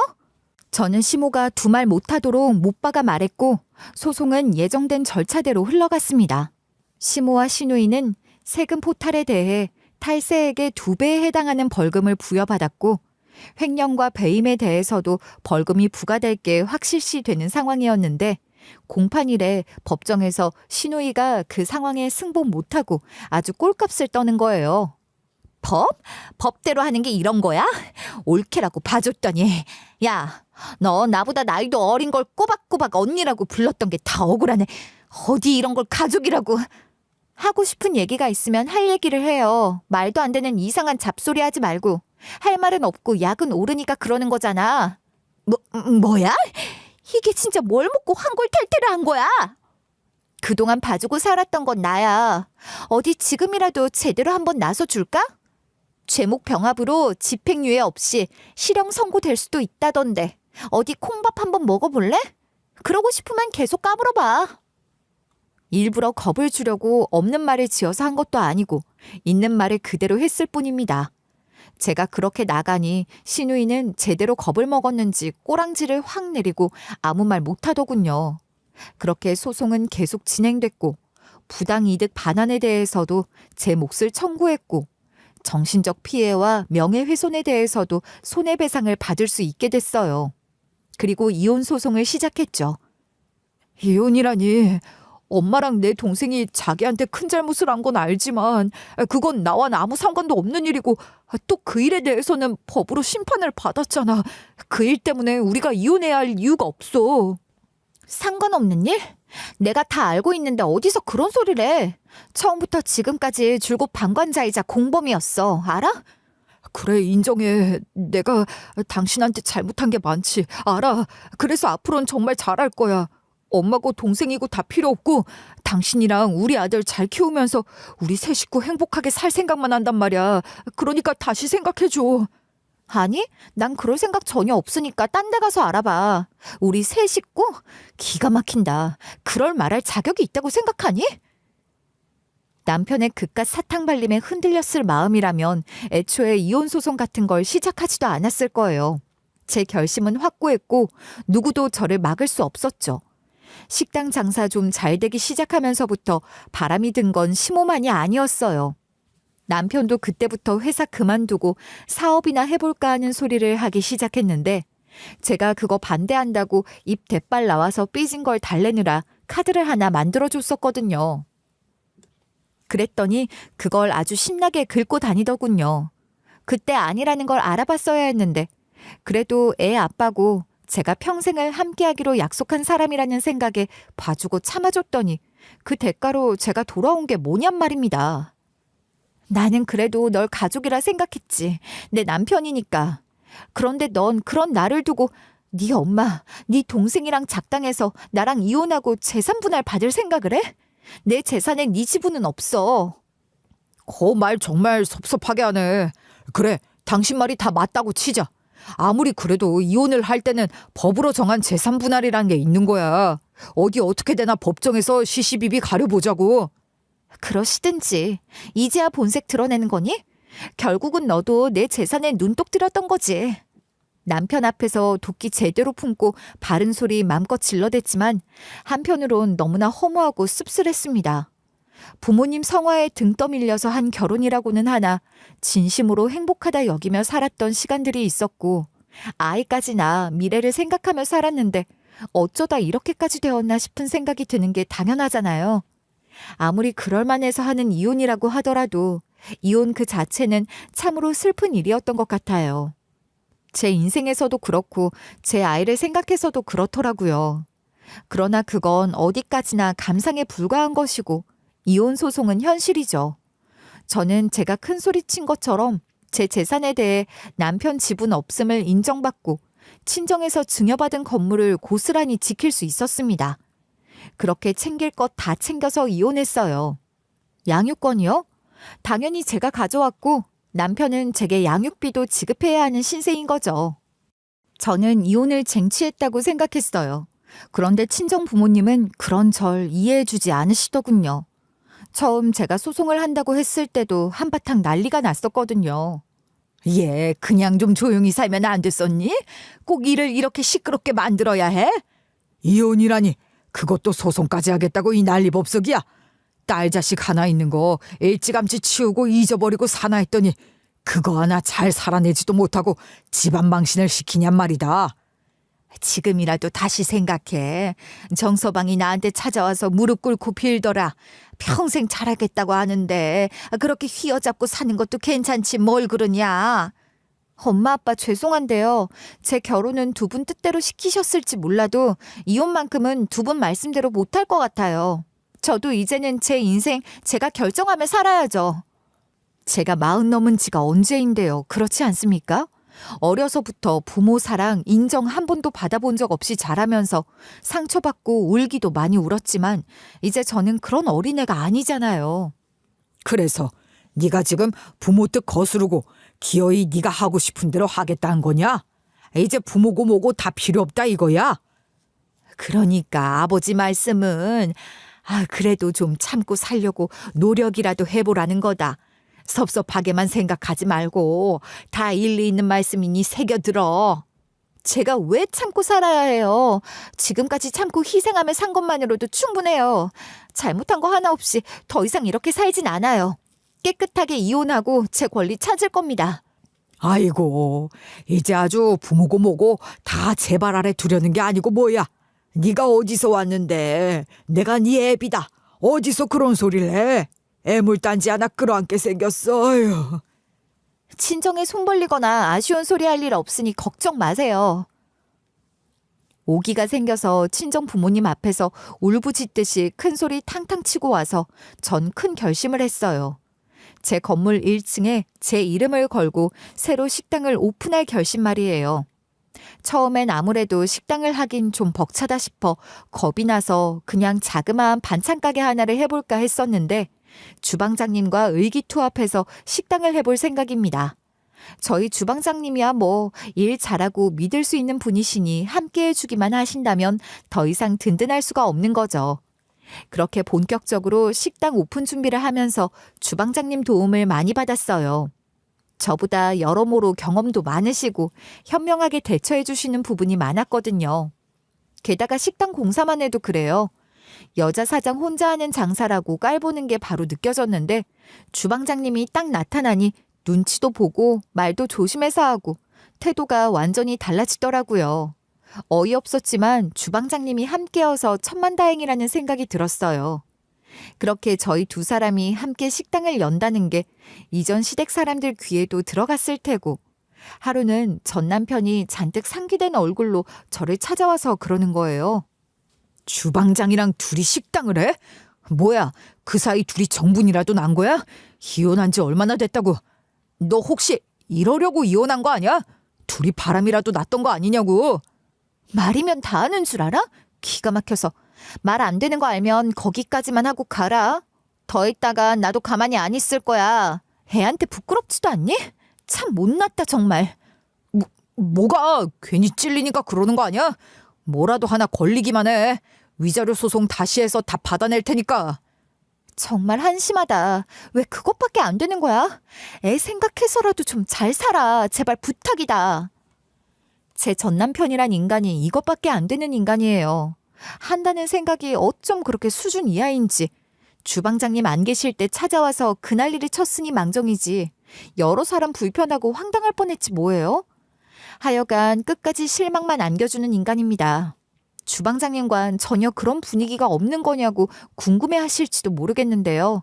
글쎄요. 사람 일 어떻게 될지 모르는 거긴 하지만 지금으로서는 정말 좋은 분이라고 생각할 뿐 다른 감정은 없어요. 남자 혼자 어린 딸 키우는 모습 지켜보면서 정말 대단하다고 생각하고 또 그 모습에 저도 용기를 많이 얻기도 해요. 사실 아직은 연애 같은 건 생각할 여유가 없는 것 같아요. 저도 주방장님처럼 제 아들 잘 키우며 살고 싶다는 생각이 제일 크답니다. 언젠간 좋은 인연이 나타날지도 모르고 그 좋은 인연이 주방장님이 될 수도 있겠지만 전 남편이 생각하는 것처럼 그런 건 전혀 아니거든요.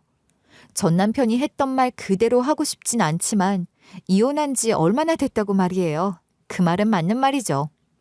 다른 것보다 곧 오픈할 식당이 잘 됐으면 좋겠어요. 그래야 저도 안정적으로 제 아들 잘 키우면서 전 남편이나 이전 시댁 식구들에게도 당당할 수 있을 것 같거든요. 식당 오픈을 앞두고 괜히 걱정되는 마음이 생기기도 해서 막연하게 이야기를 시작했던 건데 어쩌다 보니 이렇게 마지막 인사까지 하게 됐어요. 제가 이야기를 끝까지 할 수 있도록 들어주셔서 정말 감사드립니다. 식당 잘 될 거라고, 아들도 잘 키울 수 있을 거라고 응원해 주세요. 그런 응원의 이야기들이 필요하거든요. 친정 부모님들은 여전히 제게 날을 세우고 계시고 누구 하나 제 편이라고 할 사람이 마땅찮네요. 그래도 전 힘내서 잘해볼 거예요. 저 잘할 수 있겠죠?